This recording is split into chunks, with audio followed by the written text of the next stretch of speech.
Good Wednesday morning, folks, and welcome to our Good Morning Cambridge breakfast with the Cambridge Chamber of Commerce. We appreciate you showing up, and today we're going to give you some excitement because you're going to hear directly from the provincial election candidates for the Cambridge riding. We're going to have a number of questions presented from the Cambridge Chamber of Commerce Board of Directors, and the candidates are going to answer them as best they possibly can relating to their own party's position, and maybe even in some cases, because some of the questions might even dictate their own personal feelings on the question. So my name is Greg DeRocher. I am President CEO of the Cambridge Chamber of Commerce, and we're pleased to have you with us. The Chamber's vision, of course, is to inspire change and lead in fostering greatness and economic prosperity to make Cambridge the most envied city to live, work, play, and build a business. Today's hashtag, of course, as always, is hashtag CAMBCOC. That's hashtag CAMBCOC. I'd like to introduce some of our board members that are in attendance today. Our chair of the board, Darren Drouillard from Powerline Logistics. Our incoming chair, we're all excited here at the Chamber. We're going to have a new chair since the pandemic is over now, and Kristen Danson from Swift Components and Mito Graphics will be our incoming chair in June, and she is with us as well. Murray Smith from Blue Canoe Consulting is board member as well, and Rena Hawkins, of course, from H4 Logistics. She is also with us today, and we appreciate their attendance. Also at this time, I want to welcome and thank our local dignitaries that are with us this morning. Donna Reed, Councillor for the City of Cambridge. Welcome, Donna. Jan Liggett, Councillor for the City of Cambridge. Welcome, Jan. Helen Jowett, Region of Waterloo Councillor. Welcome, Helen. Carl Kiefer from the Region of Waterloo Regional Council. Welcome, Carl. And of course, Her Worship from the fantastic township of North Dumfries, Mayor Sue Foxton. Sue, welcome and thank you very much. It's always great to have give an opportunity for our corporate sponsors and our business community to say a few words to you. Graham, Matthew, and TD, of course, are our breakfast, Good Morning Cambridge breakfast program sponsors. And right now, I would like to introduce to you Nathan Graham, who is from Graham Matthew, and going to welcome you on behalf of our sponsors. Nathan. Perfect. Thanks, Greg. Good morning, everybody. Welcome to today's breakfast series. As Greg stated, my name is Nathan Graham from Graham Matthew, Chartered Professional Accountants, and we're proud to sponsor the breakfast series, as we always are, alongside our friends at TD Bank.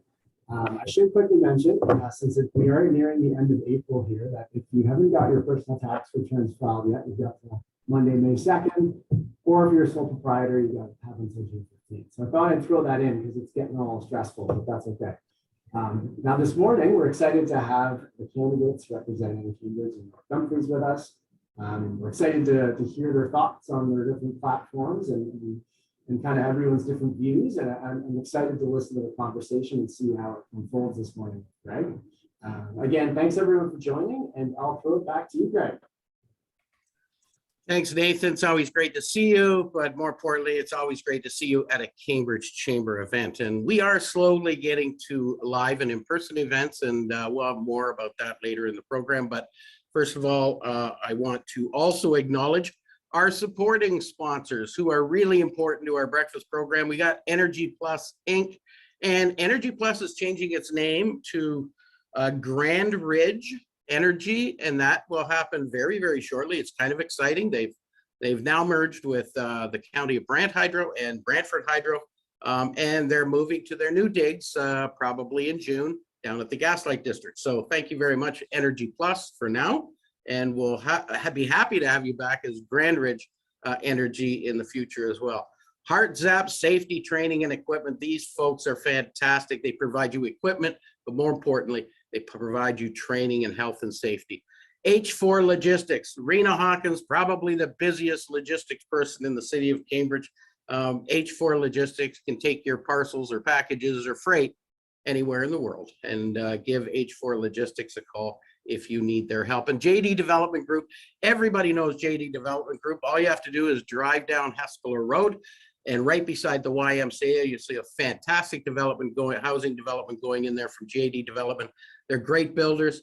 They're a great development company helping to build Cambridge into that valued place where everyone will envy us. So thank you very much to our supporting sponsors.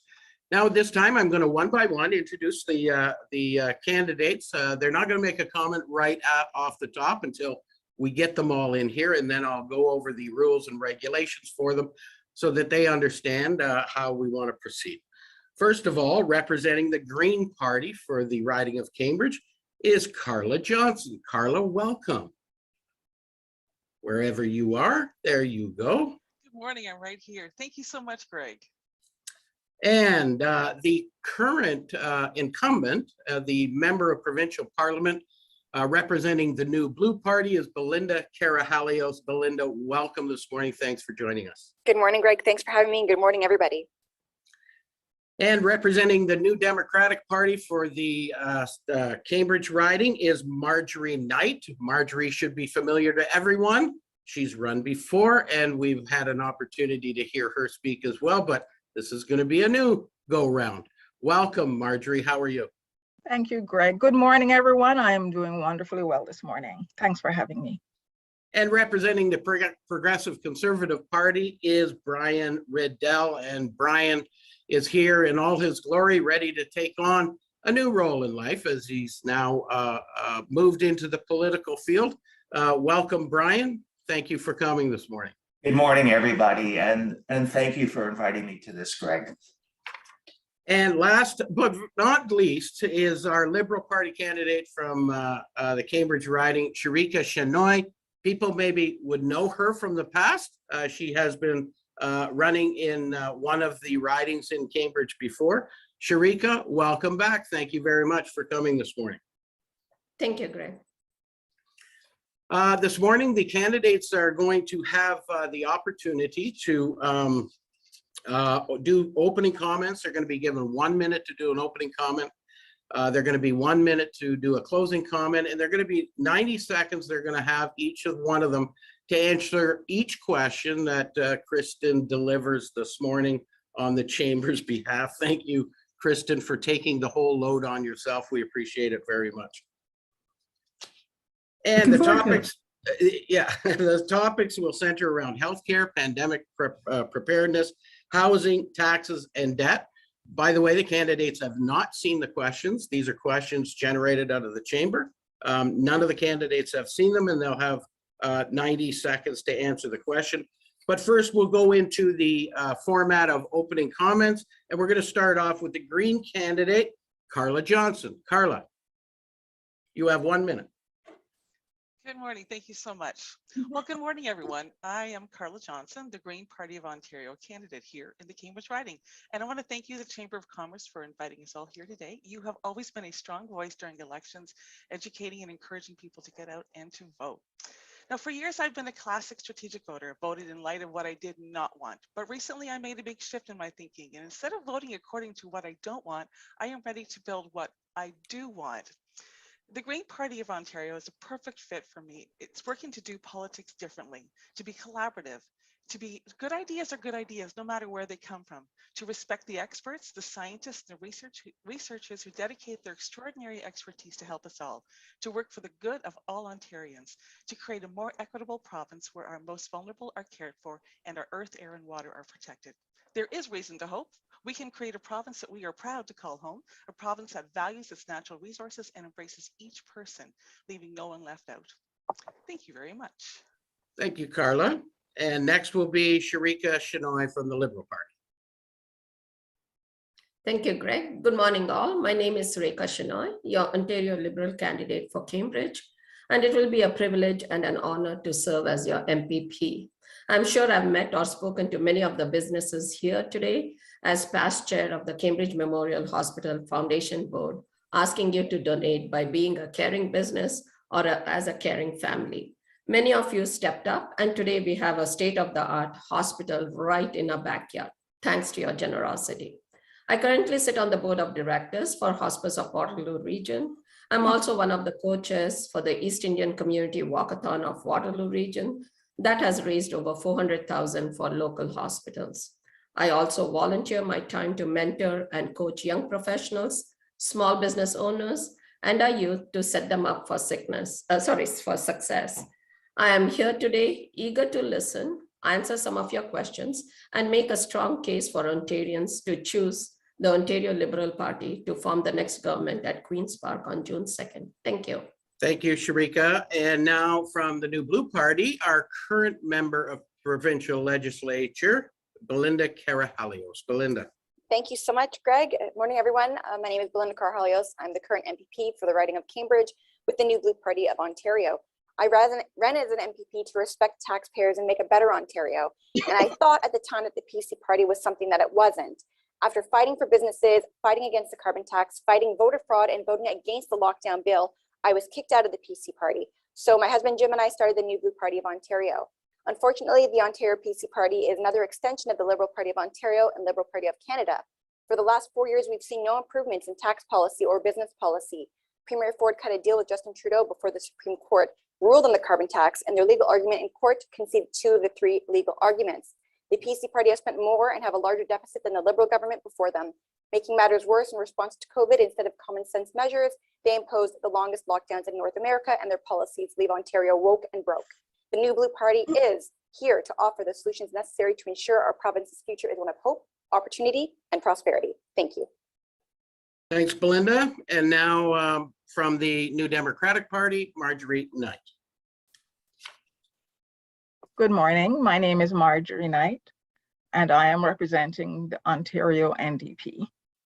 I ran in 2018 for the first time, and many of my reasons for running again remain the same. I envision an Ontario where no one is left behind. We have serious problems in our communities these days. We have a huge problem with housing and homelessness. We have problems within our healthcare system. We have problems in our education system. These are problems that have been going on for the last 15 to 20 years, and it's time to make a difference. Us ordinary Ontarians, those of us who have raised our children in Cambridge, and those of us who value our community, we need to see a change. And I believe that the NDP and I can be that change for you. Thank you. Thanks, Marjorie. And last but not least, Brian Riddell from the Progressive Conservative Party. Brian. Good morning. Good morning, everybody. I'm Brian Riddell. I'm a lifelong resident of Cambridge. I've raised my family here. I have a history of 25 years in the business in senior roles across Canada. And currently I'm a professor at Conestoga College. I'm a graduate of many courses from Conestoga. I'm a graduate from Wilfrid Laurier and the University of Chicago.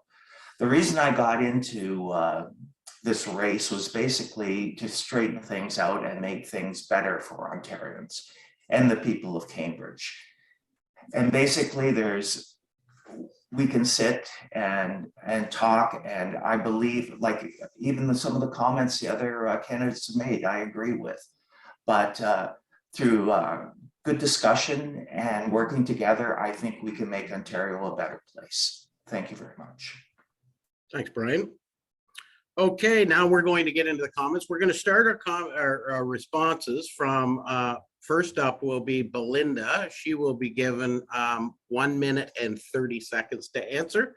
And we'll follow through a random order through the candidates progressively, giving each candidate an opportunity to answer first and each candidate an opportunity to answer last. So first question from our own Kristen Danson. Give them the tough one right off the bat, Kristen. I think they're all pretty interesting questions, Greg. I'm really excited to hear what our candidates have to say.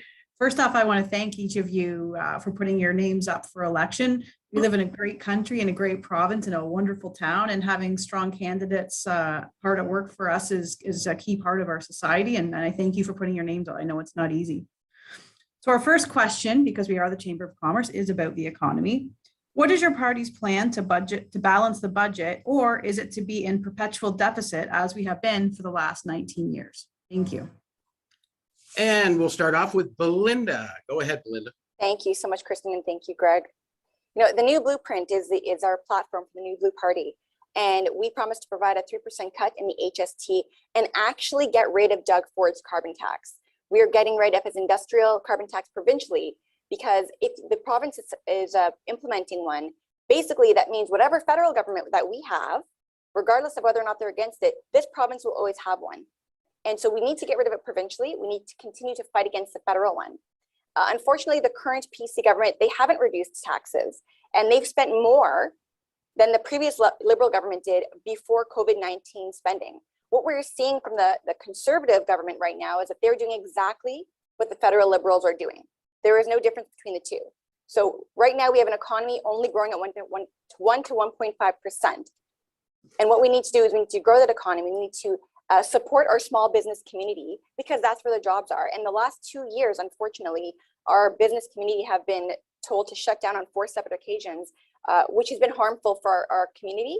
It's been harmful for our economy, and it has contributed to the increase of costs of everything, the lack of the supply chain. You know, we need to be supporting small businesses. And by doing that, I think a good first step is providing that cut in the HST. Thank you, Belinda. And Brian Riddell. Interesting question. As far as being liberal, I am very PC, and our government is very PC. And to do business, you have to collaborate with other parties. And I think that's key to getting things done. If you set up a wall, you're going to hit a brick. So I'm here to work together. As far as the budget will be coming out today. So I don't want to jump on the finance minister's comments. As far as taxes, we've actually reduced taxes, and from the information I've been given, there's no plans to raise taxes. As far as COVID's a world problem, not just an Ontario problem. And we've done leaps and bounds, and billions of dollars have been spent to try to alleviate the problems and protect Ontarians. And as far as the debt is actually the largest sub-sovereign debt in the world sitting in Ontario. And a lot of that was inherited prior to the PC government, just to set the record straight. Thank you very much. Thank you very much, Brian. And now we have Carla Johnson. Carla. Morning again. So the Green Party's goal is to be transparent, to always tell you where we are getting the funding from. And we always have to think of, when we talk about taxes and deficits, we have to remember the big picture. Budgets are a reflection of our priorities. They tell us what we value. They tell us who and what we are caring for, and who and what we are not caring for. And I'm just going to say it, taxes are really important to creating a good society. I love our roads and our sewer systems and our schools and our hospitals. These are essential to create a good community to live in. And we like to wax eloquent about reducing taxes, but the problem is that it often costs us out of our wallet on the one hand. Sure, we can save taxes here, but it's going to cost us out of our wallet here. So the bottom line is, what's it costing me? What's going to come out of my wallet? I recently talked with the Cambridge residents that they had, with the garbage collection being reduced, which we agree with this. It's tax saving, it's garbage reduction measures, but now they have rats in their home because they have a large family of actually 6+ people in their home. And because the rats and neighbors are worried. So this is really costing them. What looks like a tax saving measure is actually costing this family and their community. So many politicians pound the podium on reducing the deficit, but the question is, who has to shoulder the real cost of these cutbacks? Who's going to gain and who's going to lose? What will it cost us in the future? We all talk about wanting to reduce the deficit, but it's better to cut for the most. If we don't want to be cutting back for the most needy, deficit reduction better not be on the backs of our most vulnerable. And I'll repeat it again, the Green Party's goal is to make sure that we are transparent about where we're getting our funding from and how we're going to fund things. Thank you. Thank you, Carla. And next we'll have Marjorie Knight. Thank you. Taxes, again, as Carla just mentioned, it's not a dirty word. It's a word that is vibrant. It means our community is vibrant. If we need roads, we need schools, we need hospitals, we need to care for our most vulnerable, and taxes is what allows us to do this. There has been a lot of cut taxes in our past, and while it gives momentary gratification, in the long run, it does not help because we are putting the burden on those who can least afford it. We are going to look at our tax structure. We're going to put the taxes where they should be and give relief to those who are middle and lower incomes. We are going to look at what we're spending our money on. We don't need new roads. We don't need new highways. We need better schools, school repairs, hospitals, healthcare, long-term care, housing. We need to deal with the homeless matter. These are things. Will it cause a deficit at first? Yes, but it is worth it.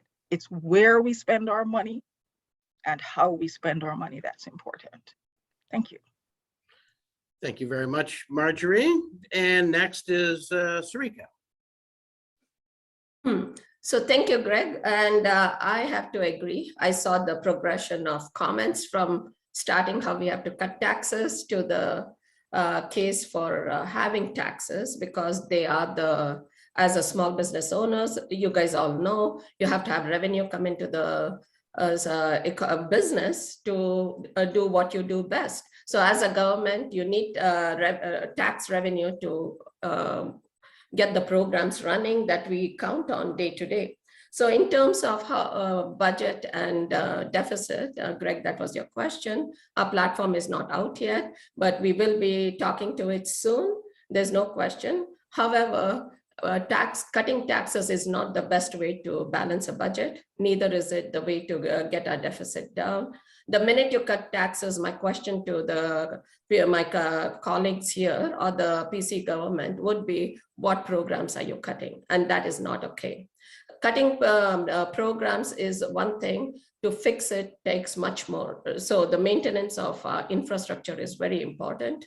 Investing in our infrastructure, whether it's schools, whether it's roads, the sewage system or anything. The sewage system is actually falling apart. It's quite old, more than 100 years old, and it's important for us to address that. All those come from taxes, and that's important to make sure that we remember. It's like my NDP colleague said, it's short-term gratitude, whereas long-term pain, and we shouldn't be doing. What Ontario Liberal Party wants to do is basically invest and grow the economy, and that is how we have a vibrant economy, vibrant business community that provides the coffers with taxes and helps balance the budget. Thank you. Thank you.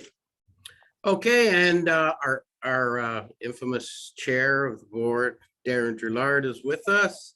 And thank you very much, Darren. Actually, you came in right at the right time because the first question you have to ask is right now. All right, well, my apologies for arriving late this morning, everybody. Thank you for having me. Thank you for all the candidates for being here today and showing up well before me today. A little bit of parenting and technological hiccups caused me to be late this morning, but I digress. I'll jump in with my first question. Ontarians and actually Canadians as a whole have never been more divided. This division is no more evident than within the walls of Parliament or Queen's Park amongst our political parties. Furthermore, there have never been lower levels of trust in our political leaders of all levels and parties. Voters are tired of rhetoric, mudslinging, and squabbling party politics. We need to start coming from a place of positivity in our world and leading with ethics, integrity, honesty, and collaboration. The question I ask, and I urge you to bring back to your parties and fellow candidates, is rather than pointing at an opponent and stating what they will do that will make Ontario worse, instead, what is it that you will do and your party will do to make Ontario and the ridings you represent better, safer, and more affordable for Ontarians? Thank you, Darren. And we'll start off with Brian Riddell.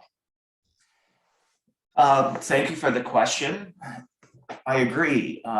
There's a lot of division right now between the parties, but I think we have to work together to collaborate to make things work. And I think the plans that the PC government has right now to spend money on infrastructure, building the largest hospital in Canada in Mississauga, the second largest in Ottawa.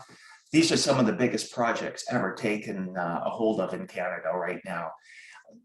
the highways we need to get up north to be able to produce jobs and to create jobs and to make low paying jobs more efficient for people so they can survive are key. Taking care of the homeless is a big issue.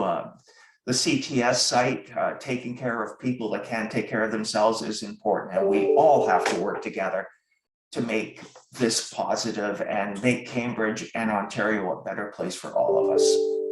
Thank you. Thank you, Brian. And Carla Johnson.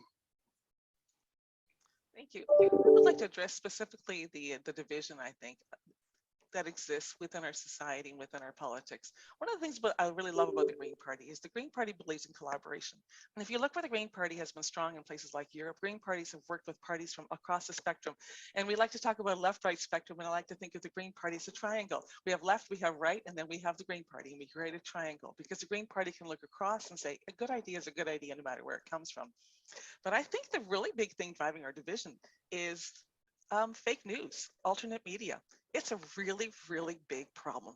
These are sources, these are media sources that are making things up, telling things, spurring things on, doing things specifically to make people angry and make people rise up and pointing blame. And it's an enormous problem, and it's not going to go away very soon. And it bothers me deeply. It's like the anti-research community. It's like they don't understand how this all works. They don't understand how accountable scientists are to each other and how they are. Scientists are basically whistleblowers. It's their job to look at each other's work and to find out what's wrong with it and to prove it wrong. When a scientist finds something, they have to show it to the other ones and say, prove me wrong, prove that this is wrong, before they can even bring it out to the public. And this whole thing is called the scientific mathematical method, and it's ages old, and it has got us where we are today. And suddenly people are saying it doesn't work. Suddenly people are undermining, and this is a very serious problem. And we can talk about collaboration, we can talk about all the great things, but we have to address a very, very serious issue about this fake news, because it's going to take us down a dark, dark road. Thank you. Thank you, Carla. And Marjorie Knight. Thank you. I'm really looking at it in a very simplified manner. I think, unfortunately, in some ways, we have forgotten that what the job is public service. It's not about us. It's not about power. It's not about what I can get or what you can get. It's about the public and the service that they deserve. I work as a family outreach worker, and that means that I have to reach out to everybody. I reach out to Brian May on occasion. I've reached out to Amy Fee. I've reached out to other members of other levels of government, because together we have had to work together to solve problems of those who live in our communities. It's called public service, and we need to remember that. Thank you. Thank you, Marjorie. And Sarika.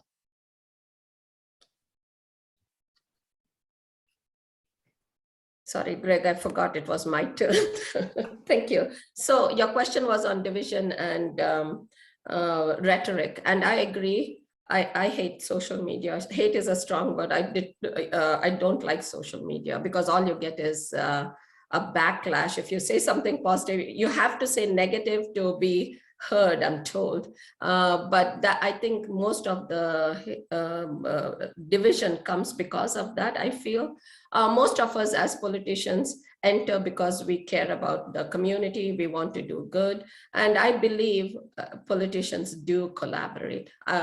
It's more behind the scenes that we don't see when they collaborate, but outside we do see this. I think me and Brian would be great partners. Unfortunately, Brian, you're running from the same riding, so I think we won't have the opportunity to work together. But however, as a candidate and an elected MPP, I have always said that before too. I would work across the aisles for whatever idea is good. We need to implement that. It shouldn't be my idea or your idea. It should be our idea, because it's for the good of the community and the greater good of Ontario. Thank you. Thanks, Sarika. And Belinda Carahallio. Thanks, Greg. Thank you, Darren, for the question. I want to just make sure people know that division is different than the debate. So division of Ontario peoples has absolutely happened over the last 2 years. It was the maskers versus the anti-maskers versus the anti-vaxxers, and there's the name calling component, right? And that was because of the policies that were implemented by the current government.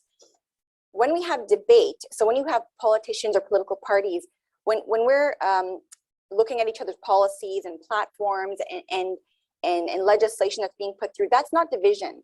That's what we should be expected to do as politicians, which is to go through these things with a fine-tooth comb and have a differing opinion.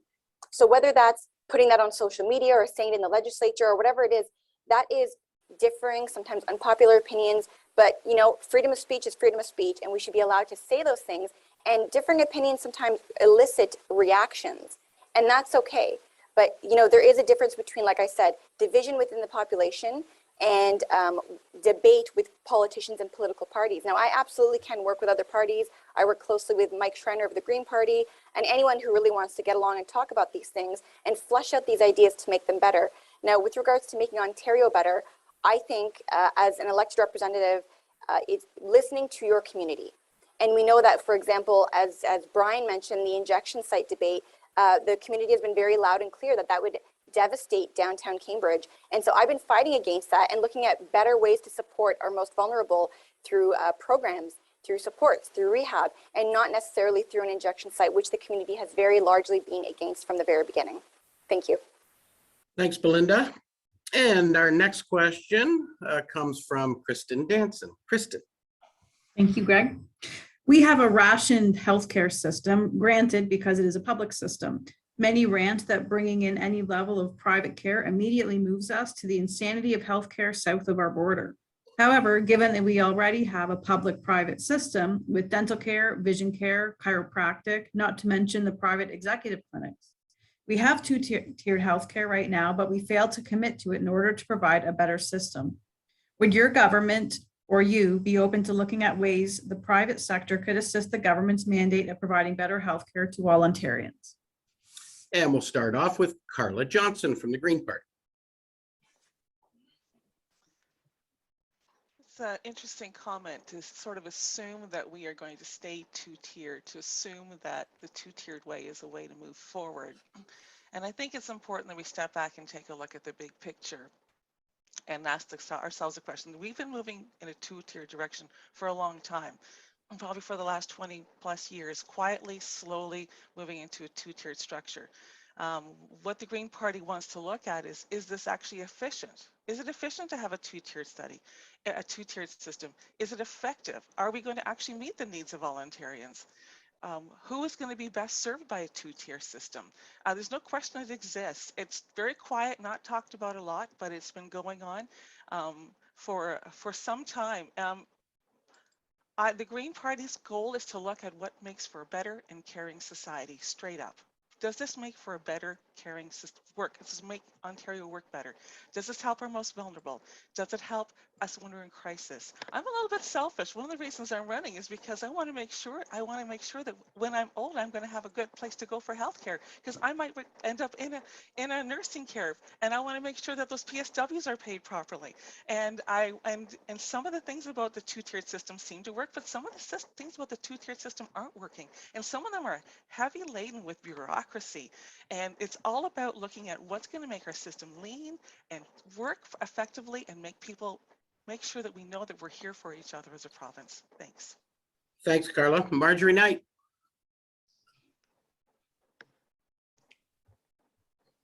Thank you. There is absolutely no doubt that we have been moving towards a two-tier system. And I have to say that I look at that two-tier system and I wonder, as Carla does, who is it serving? We have a public health system. It has its problems, but it is a wonderful health care system. We don't have to mortgage our houses to give birth to a child.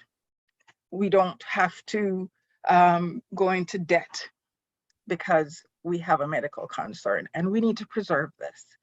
We need to make sure that we are funding it properly and that we're not taking money out of that public system to prop up private healthcare. This is what we need to look at, and we need to look at it very, very carefully. We don't want to throw the baby out with the bathwater. We want people to get better health care, but we need to make sure that our public health care is fully funded and available to all Canadians. Thank you, Marjorie. And Sarika. Public health is one of the prides of Canada and Ontario, and I am a strong believer of safeguarding our public health. In terms of what is going on, there have been public cuts, cuts to healthcare, and what it does is gut the system and then creates a backlog. And then the backlog is what this current government has slowly started privatizing, saying that it's not the healthcare system is not able to support. But the actual fact is healthcare system has been faced with huge significant cuts, and that is what is causing the problem. In terms of how can we improve the system, it's not, there are a lot of efficiencies that can be done, achieved in the healthcare system. I started my run last time in 2018 because of the healthcare. I was concerned about the inefficiencies in the system, and there is a huge part of our budget, more than 50% goes towards healthcare, and that is something I think we need to focus on and improve where we can find efficiencies, and there are plenty. I know of plenty where I personally went through the journey with my dad. I also am at doors yesterday where a young couple had a baby, and they said, you know, we are so proud of our healthcare system. I didn't have to pay thousands and thousands of dollars like in the US, where I have friends who have to pay that much. There was no way I could afford it. So we are grateful for our healthcare system, public healthcare system, and we should be doing everything we can to protect it. Thank you. Thank you, Sarika. Belinda. Thank you.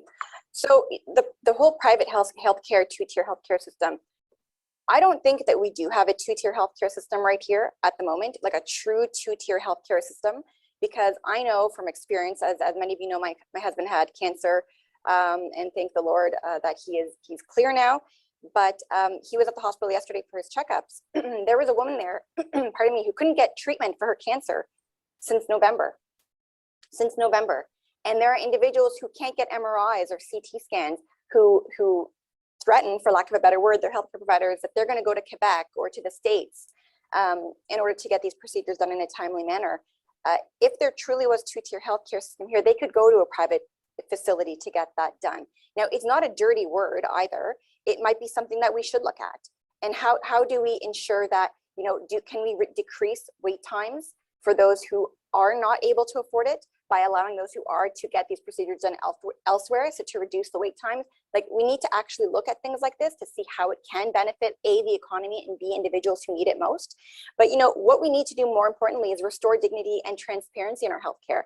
And that starts by something as simple as clearing the backlog of procedures, rehire the healthcare workers who were let go for either not disclosing or not taking the COVID-19 vaccination.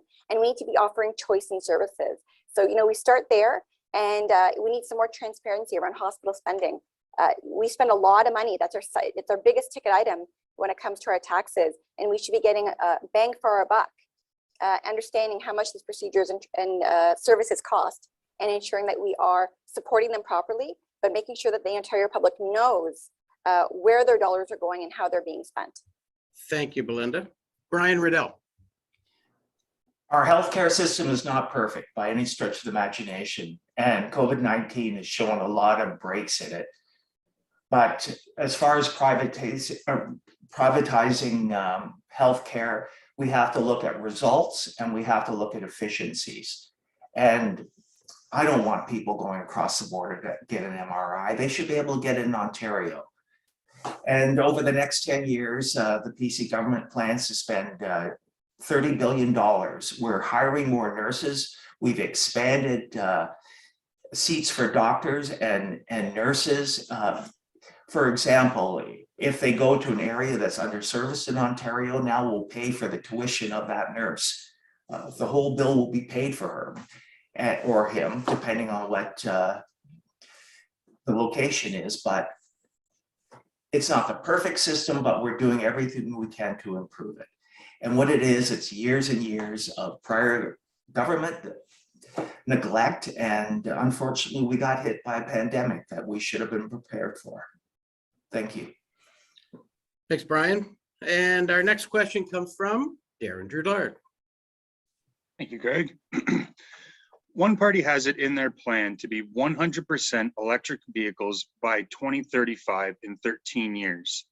Many of us are eager to see electric vehicles or other alternate fuel sources come to the market as fuel's at an all-time high and the carbon tax doesn't seem to be going away at the federal level. Right now, we have 0.06 charging stations per 15 electric vehicles in Canada. We are 20th in the world with charging stations for EVs. Canada will require 1.6 million charging stations to accommodate mass electric vehicle adoption. That means by 2035, Ontario will have to build about 320,000 charging stations, albeit likely the private sector, but right now, it's a tough business decision and a lengthy process. How will your party deal with this seemingly small issue, but by 2035 might be one of your biggest issues? And we'll start with Marjorie Knight. Thank you. It's a very interesting question. The whole thing around electricity and electric cars. We all have come to a place where we feel that we need to move in that direction environmentally. And what are the ways in which we can do this? We have to look at electricity generation. We have to look at cost of electricity generation. Our party feels strongly in moving in this direction, but we also realize that we have to create jobs around this electric car industry. We need to create jobs so people can have good paying jobs so that we can expand, we can encourage. We need also to look at our electricity generation. We need to look at new ways of generating electricity, possibly old ways of generating electricity. Maybe we have to look at the nuclear option. There are many things that we have to do, but it has to move forward. So any party that is serious right now needs to look at this question and needs to figure out a way of doing that. If you would look at our platform for the ONDP, you will see we have a plan in our new Green Deal to move forward with this. Will it be easy? No, but we have to make a start and then we have to plug on and get it done. Thank you. Thanks, Marjorie. And Sarika.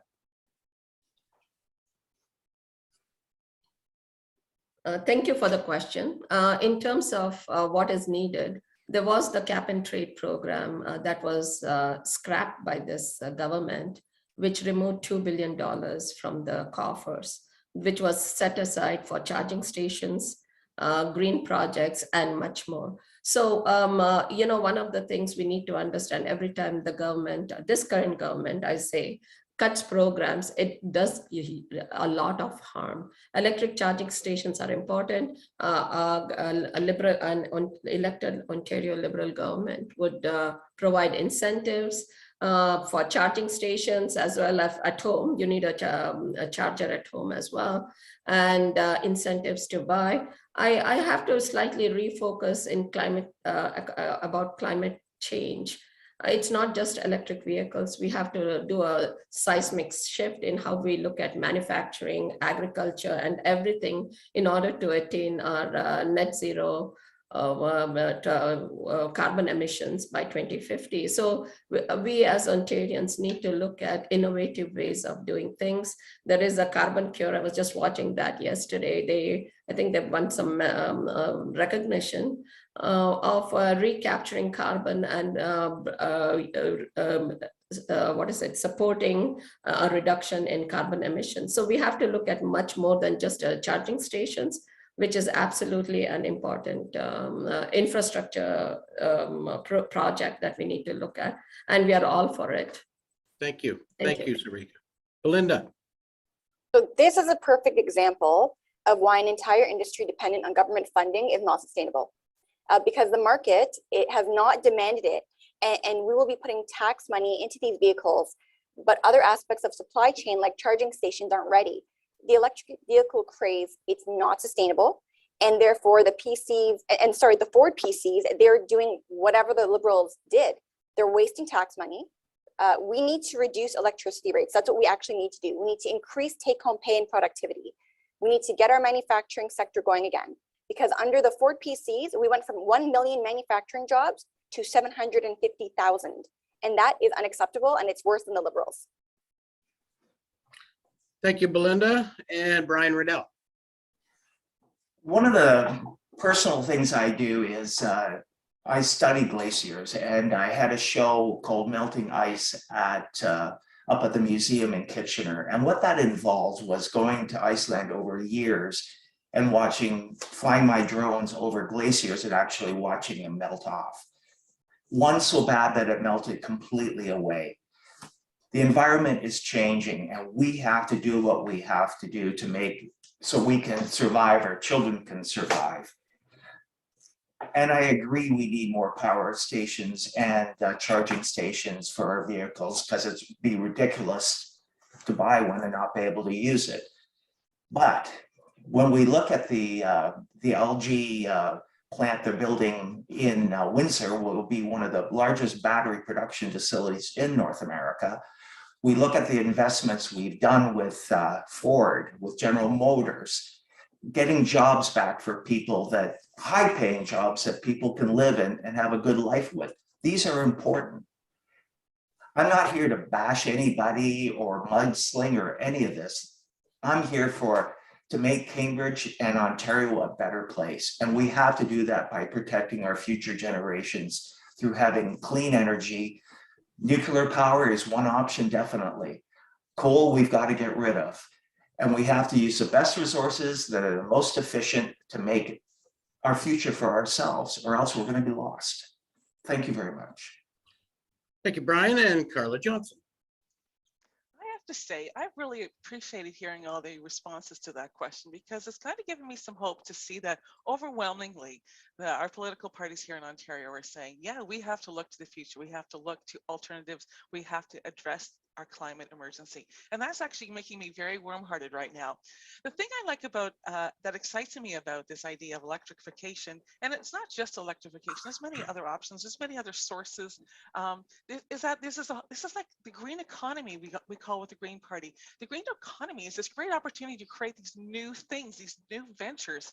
And this is what, I've been saying this for a long time, that when we as politicians, when we elect politicians who want to go back to old ways of doing things, we actually bog ourselves down. And young people get bogged down with that. Young people want to see that we have politicians who are looking to the future, and they're going to help nurture all the possibilities, all the business possibilities, all the ventures. And the whole idea of electrical vehicles, for example, just brings out all sorts of possibilities. And there's so many questions, but we can talk about solar, we can talk about wind, we can talk about whatever. There's so many opportunities that exist. They exist. And it is absolutely sustainable. It's 100% sustainable, and it can be a combination of private venture and I like the private venture along with some government supports and incentives to keep it going. I'm going to tell you right now, I'm a Green Party member who drives an SUV. I love to drive, and I love my vehicle, and I can't wait. I can't wait to be able to afford an electric, because right now the electric is in demand. It's just not affordable. I hear from people all the time. They want to buy an electric vehicle, they just can't afford it. So I'm actually excited to hear so many people that are also ready to jump on this and do something new and fresh, because I'm telling you, young people want to see us do this. Thanks. Thanks, Carla. That's awesome. And the next question is going to come from Kristen Danson, and we're going to start with Sarika for the answer. So Kristen, you're up. Thank you, Greg. Part of your job as our MPP is to support your party's platform, which we've heard lots about so far. But the other part is to represent Cambridge and our region's best interest at the province. So my next question is, as our representative for Cambridge at Queen's Park, what will you be asking the province to invest in our region to improve, enhance, or add to make our community better, stronger, and more economically prosperous? Thank you. Sarika. Thank you, Kristen, for the question. So first off, as your representative, people know me. I'm a person who stands up and questions if something is not right, or stand up for what is right, the right thing to do. So you have no, I can absolutely tell you, I'll be advocating for this community. In terms of what would we do, what is needed here right now, one of the biggest things facing us is housing. Housing is one of the most important issues facing everybody. A lot of people are on the brink of homelessness, whether it's the high rate of rent, or whether it's the huge rent as a renter or the unaffordability of homes. Today, I don't know, none of my children can afford homes, or any youngster, even with a great paying job, can afford this. So that is one of the most important things facing our community. We have to have inclusionary zoning. I think that is one of the most important things. Access to transit. We have to stop this urban sprawl or the rural sprawl, whichever way you want to call it, and bring them together so we can have more access to transit and more housing available. So inclusionary zoning is something I would advocate as a member of this representative of this community. Not only that, you might have heard about our economic dignity plan our leader had just announced. It's about wages. It's about affording, as small business owners, I know you're all faced with the shortage of labor, and it's important that we to understand that people can't afford to live in this neighborhood, and we are driving people out further and further away. And that is something we have proposed, a living wage, a regionally adjusted living wage, which would help bring, Thank you, Sarika. hopefully, laborers back into this community. I would be your advocate. Thank you. Thank you. Belinda. Thank you for that. And I think my history has shown that I put my community before the party, as I did get kicked out of the PC party in July of 2020 for voting against their undemocratic lockdown bill, Bill 195. But you know, the only type of investment that matters is from private citizens investing in businesses. Because when the government spends money, it's taxpayer spending, it's not an investment. And the Ford PCs are spending money in Cambridge and the KW ridings because they are trying to buy votes. And that is wasteful spending for pet projects. We need to defend the taxpayer and spend the money on the things that matter most, like infrastructure, like healthcare at the Cambridge Hospital. They want a dialysis unit, which is something that we need in this community. It needs to be based on the needs of citizens and not the ideological desires of bureaucrats or establishment politicians. Thank you. Thanks, Belinda. And Brian Riddell. Well, I have to disagree with that statement. We just opened a new school up in Baden. The hospitals are getting infused with money. The 13,000 that were, or 13 million that was given to the 3 area hospitals in regards to backlog operations and refunding them. What my dream is for this area, and we have it in Kitchener, we have it in Ottawa, but to make Cambridge like a Silicon Valley on its own. We have the people. We have a company that closed down years ago that's still in operation called BlackBerry. We have all these intelligent people in this area. We have universities, we have colleges. We should use this labor force to develop and make this a stronger economy. People are moving out of Toronto and coming into Cambridge. And it's basically, they can make money off it because their house in Toronto is worth more than the one they're purchasing in Cambridge. The PC plan is to build 1.5 million houses in the next 10 years. And it's not on Greenbelt, it's not on agricultural land that we need and that we use to eat. But it's got to be sustainable and it's got to be workable. We have to have a plan. And like I said, I'm not a mudslinger. I'm here for the people of Cambridge to make this work. Thank you. Thanks, Brian. And Carla Johnson. It's interesting to hear the needs that we are facing here in Cambridge are what communities across the province, and in fact, across the globe in many cases are dealing with. But especially here in Ontario, we're dealing with a housing crisis. And it's amazing, it's astounding how quickly our prices have gone up of our homes. And we have created this huge gap between now being able to get into it for first-time home buyers. It's just created this huge gap that's really hard to bridge. So that's just something that we as a community have to deal with. It's also something the province has to look at. And One of the big issues that has always been close to my heart is how we as a city were a little slow responding to the opioid and drug addiction crisis here in Cambridge. While Brantford, Kitchener, Guelph, all the surrounding communities, Simcoe had services in place, here in Cambridge had little to nothing in place to serve people who were living with and battling with addictions. I have always been a strong supporter of our consumption treatment services. I have been open about that. I have sent letters to City Hall, City Council, and I'm happy to see we finally have it in place because it is a portal to treatment. It is a key portal to treatment, and it is a key way of keeping needles off the street. And we have many issues to deal with that, and I'm happy to be involved with that. And I'd like to end with an odd little thing. When people drive along the 401, this is a little separate topic. They don't know they're driving through Cambridge. Our Cambridge signs are not very big on the highway. So people drive through Cambridge all the time, not even knowing that they're driving through Cambridge. Kitchener and Waterloo tend to be on people's minds more than Cambridge, but we're driving right through. So I'd like to see the province do something to make Cambridge more visible on the highway so people are more aware that they're driving through this wonderful city, and a little bit better signage to say, you're here in Cambridge and this is a wonderful place to be. Thank you. Thanks, Carla. Oh, they know they're driving through Cambridge. It's a subliminal message that we pump out there right from our office on the 401. We just, if people feel a little funny when they come out the other side, they wonder what they've missed. So we just need to get them off the 401, I guess. Marjorie Knight.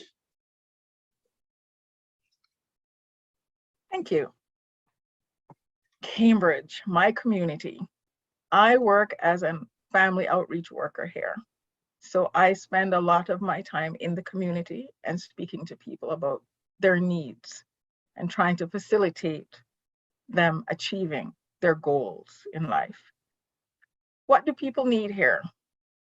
We need housing. And being able to buy a house is important. Being able to rent is even more important because we have a lot more renters than buyers here. And the standards that are there for rental properties and the incredible amount of money being asked for rent is absolutely ridiculous. We're losing housing for seniors, for the disabled, for families. We're losing housing at an incredible rate, and something needs to be done about that. And I am here to help. I am absolutely committed to working with whomever I need to work with to get something done. We also need to look at our transportation, linking our city to other cities nearby. We have train tracks, we have bus routes, we have all these things, but why is it not being done? This would help with work. This would help to move people. This would help. This is what I need to do, and this is what I will do. Thank you, Marjorie. And we've got time for one more question, I think, but it would be better if we reduced your answers down to 1 minute, and then we can make sure that could keep me on time, and then I look good. But so we'll do that. You got 60 seconds to answer the next question, coming from our Commander-in-Chief, Darren Drillard. Thank you very much, Greg. Carla kind of made a bit of a segue into my next question with her answer. Prior to the pandemic, especially in Cambridge, but across Ontario and Canada, addiction and mental health issues were hitting alarming rates. The pandemic has exacerbated and worsened the situation extremely. It has affected our economy, public safety, our available workforce at home and in the workplace.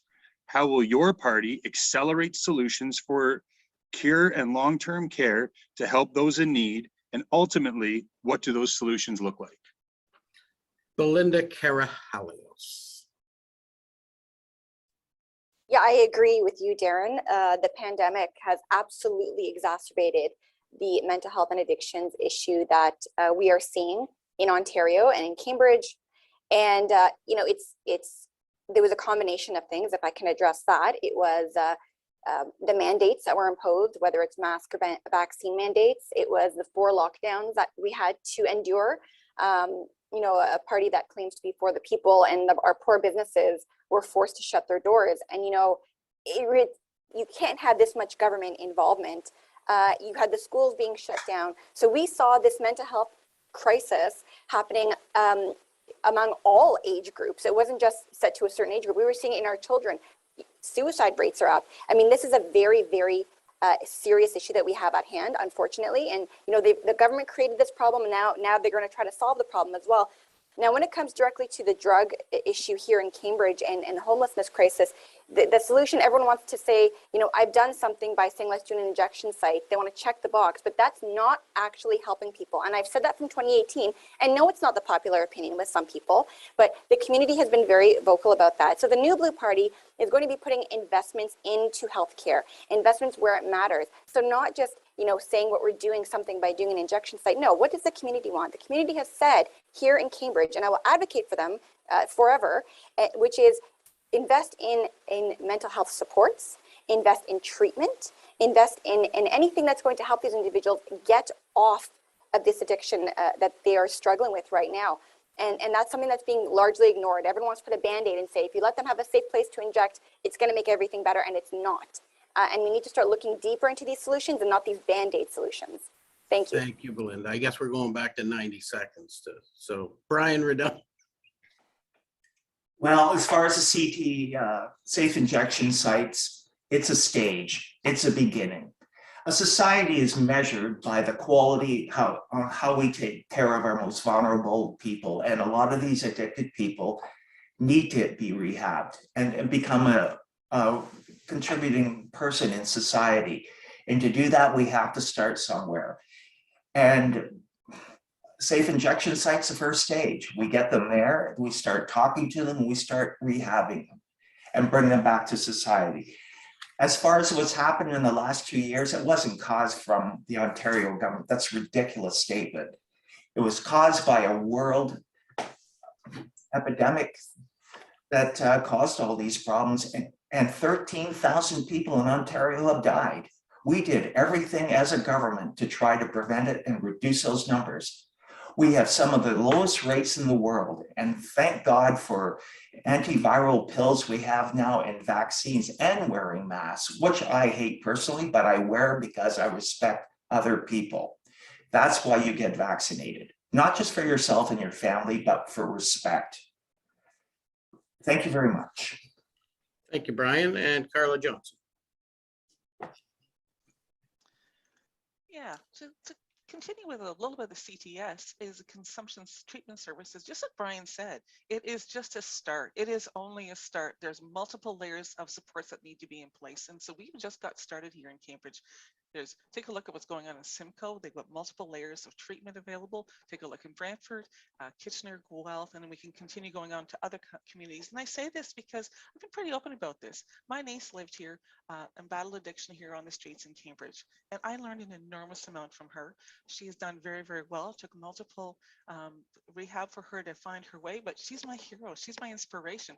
She's fought back so hard. And there was one night when she was here in Cambridge and she was street involved and she was looking for some help. And she said, Carla, I had nowhere to go here in Cambridge. I had no one to turn to. She had to call a friend, contact a friend in St. Catharines who came and got her, took her to St. Catharines, and that started her on her journey because there was nothing. And the consumption treatment service is there's loud people opposed to it, but overwhelmingly the quiet voters are really happy to see something in place to take care of people for this. And I want to say the Green Party has come up with the first standalone mental health plan ever in Ontario. We're a bit of a history maker here, and we're very proud of that because mental health is health. It needs to be woven into all of our healthcare plans, and we're also in a crisis. Lots of time to talk about that, and I'll just finish it off with that. Thank you.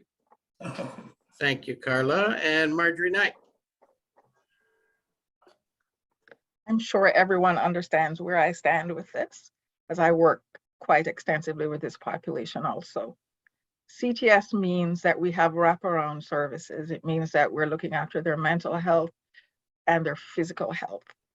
I work with the House of Friendship. We also deal with addictions and working with people getting over their addictions. There are multiple areas that we work on in addictions. But mental health has been a problem for a long time. It's not just during the pandemic, although the pandemic really made us have to stop and look and see what was going on. The NDP will be making mental health a priority. And I invite you once again to look at our platform. We're very firm about this. Mental health is one of our top priorities. I see too many children who are waiting for help for mental health. I see so many parents having the same battle, whether it's for themselves or their children. We need to make this a priority in all of its incarnations. Thank you. Thank you, Marjorie and Sarika. So there was this statement in the beginning about rhetoric. And I tell you, Belinda, talking rhetoric about injection sites is wrong. That kind of rhetoric is what causes this angst about injection sites. And some of my colleagues just said that safe injection sites are reduce harm and also improve, first of all, a reduction in taxpayer burden to the taxpayer. They reduce crime.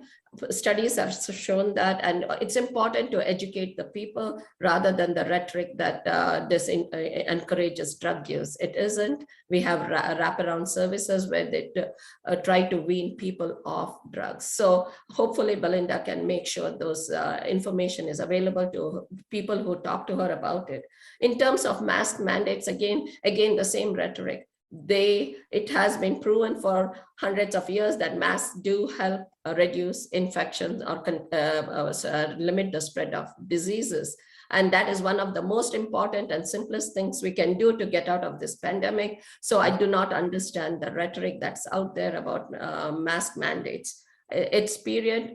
Follow the science, and it tells you that it's important both in terms of CTS as well as mask mandate. In terms of our liberal platform, we are all about mental health, and we have just introduced, I'm very proud of that, about the portable benefits, which will provide support for mental health to employees so that it can, and also the portable benefits can move around with the employee.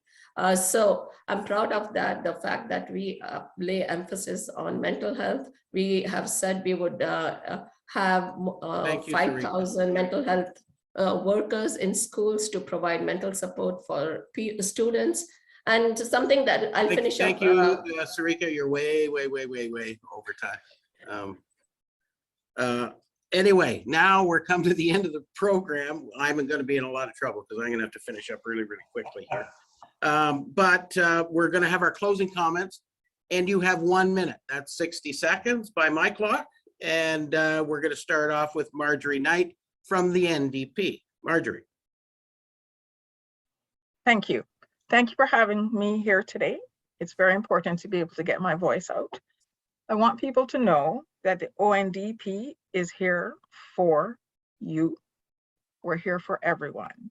We are looking at our mental health. We're looking at our physical health. We're looking at our economy, our green economy. We're looking at things like our dental care. We're looking at our schools, our nurses, our hospitals. We are looking at what's important to you. And I still am here fighting for you, and I will continue to do that.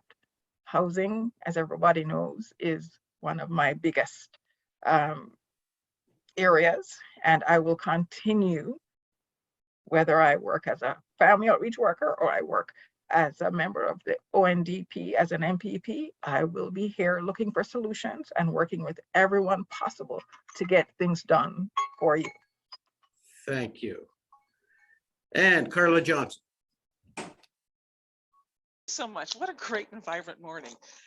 You know, we have this first past the post system, and people tend to vote strategically. And as a teacher, I voted strategically for many years. And my question I put out to everyone is, are you voting for who you want, or are you voting because of what you don't want?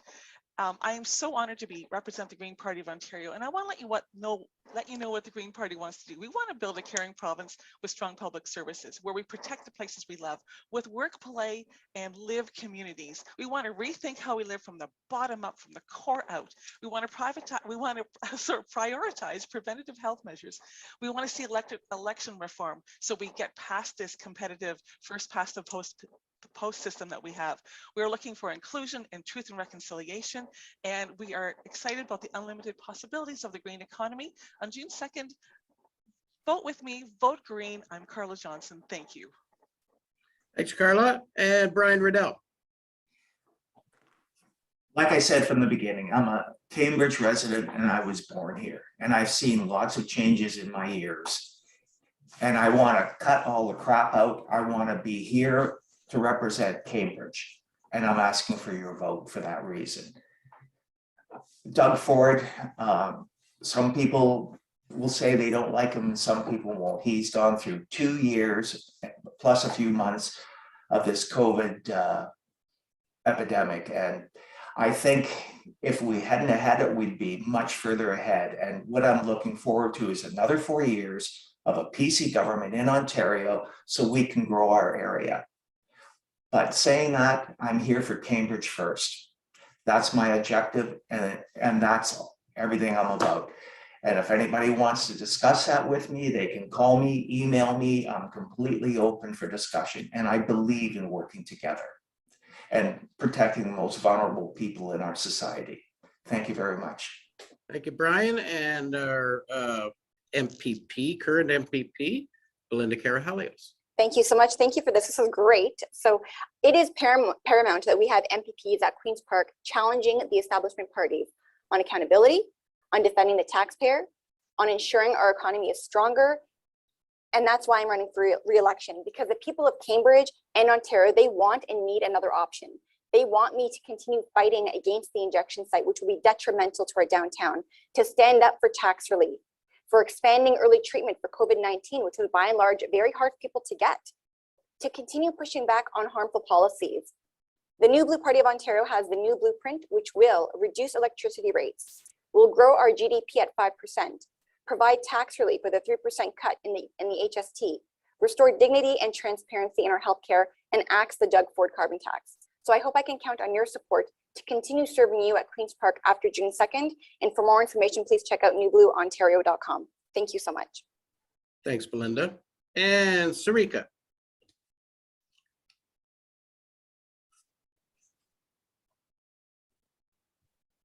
Thank you for your time. I hear your concerns and understand your recommendations on economic recovery, building resilient communities, and modernizing and regulation and fiscal policy.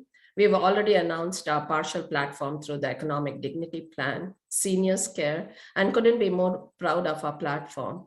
Our housing plan will be soon out, and I look forward to it, and I know Ontarians will be proud of our platform. Though an engineer by trade, as a professional, I have studied small businesses as a career and understand the risks and challenges inherent to small businesses.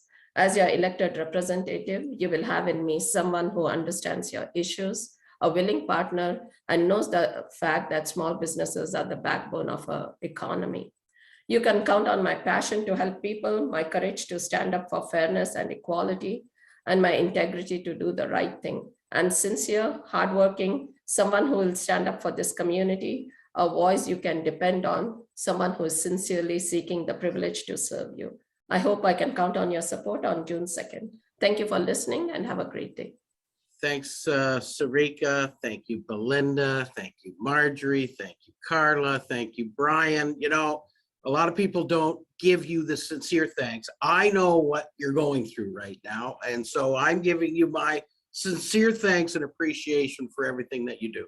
It's not an easy thing to put your name on a ballot and run around town and bang on doors. I clearly know that.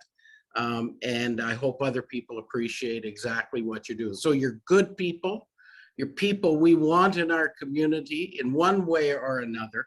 And I thank you for everything that you do. And I encourage everyone out there, first of all, don't forget to vote. Second of all, get in touch with these folks. These folks would just love to have a conversation with you and are more than willing to do that. And please take that opportunity. If you're undecided, get in touch with one of them. I know they'd love to have a conversation with you or come over and visit you. It's what they need to do right now, and they're all willing to do it. So good people. Thank you very much, folks, and good luck on June the 2nd. I want to thank our sponsors, Graham Matthew Partners and TD Commercial, as well as Energy Plus Inc., HeartZap Safety Training and Equipment, H4 Logistics, and JD Development Groups. We can't do these programs without you. And this is the most important one of all, most important announcement. This is our Good Morning Cambridge breakfast. We're doing it virtually. This, fingers crossed, is the last virtual Good Morning Cambridge breakfast. On May the 17th, we will be at the Galt Country Club live. See, it's right on my, see there, live right there. With Chris Albinson, the new CEO of Communitech. And Chris is an amazing guy. You have to come out and meet him and say hi and hear him. I think you'll all be very impressed. And of course, who wouldn't want to have breakfast with Greg DeRocher? Come on out, go to cambridgechamber.com, register. And by the way, I am not getting my hair cut, so you see me like I am.